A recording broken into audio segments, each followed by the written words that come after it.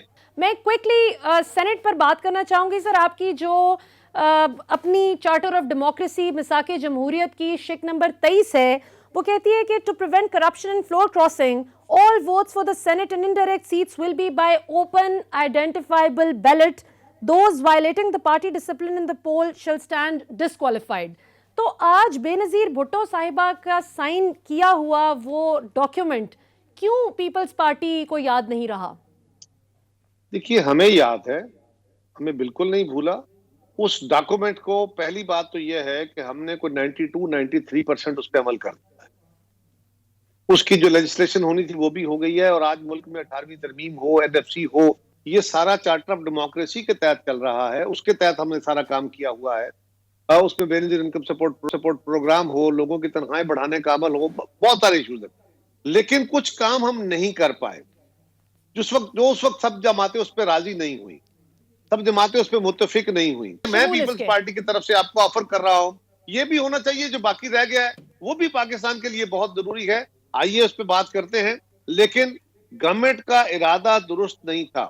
اگر باقی یہ تو آپ کی بڑی زبردست بات ہے قاہرہ صاحب, آپ نے آج ہمارے پروگرام کے توسط سے یہ آفر کی ہے کہ اگر اس تبدیلی کو کیا جائے, ہم جو چیزیں چارٹر آف ڈیموکریسی پر جو تھیں, جن پر اگری کیا گیا تھا, ان پر عمل درآمد نہیں ہوا, تو آج پیپلز پارٹی بقول قاہرہ صاحب کے ان پر تیار ہے. لیکن سوال یہ ہے کہ کیا فضل الرحمان صاحب اور جو نواز شریف صاحب ہیں, کیا وہ ان ترامیم کے لیے تیار ہوں گے یا نہیں؟